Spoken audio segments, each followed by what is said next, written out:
അതിർത്തിയിൽ പടയൊരുങ്ങുക തന്നെയാണ്.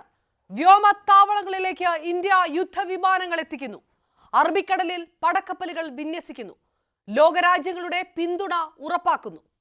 കരുതിയിരുന്നാൽ മാത്രം മതിയാകില്ല ഇനി നമ്മുടെ അയൽ രാജ്യത്തിന്. കരയിലും ആകാശത്തും ജാഗരൂകരാകുകയാണ് ഇന്ത്യൻ സൈന്യം. ജമ്മു കാശ്മീരിലെ നിയന്ത്രണ രേഖയിൽ പാക് നടത്തിയ വെടിവെപ്പിന് ശക്തമായ മറുപടി നൽകി കഴിഞ്ഞിരിക്കുന്നു കരസേന. ഒപ്പം സെൻട്രൽ സെക്ടറിൽ എക്സസൈസ് ആക്രമണം എന്ന വലിയ യുദ്ധാഭ്യാസം നടത്തി വ്യോമസേനയും നൽകിയിരിക്കുന്നു മുന്നറിയിപ്പ്.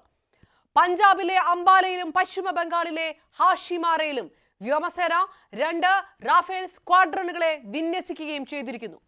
ഒപ്പം 2 ഭീകരരുടെ വീടുകൾ സേന തകർത്തതായുള്ള വാർത്തകളും വരികയാണ് ഈ നിമിഷത്തിൽ.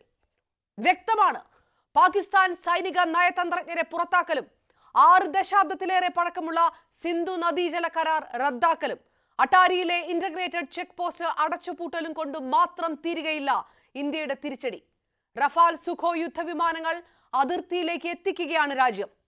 മുന്നിലുള്ളത് യുദ്ധമാണോ, തയ്യാറെടുപ്പും മുന്നറിയിപ്പുമാണോ നമ്മുടെ സേനകൾ നടത്തുന്നത്? നിർണായകം. രാജ്യം ഉറ്റുനോക്കുന്നു ഇനിയുള്ള മണിക്കൂറുകൾ.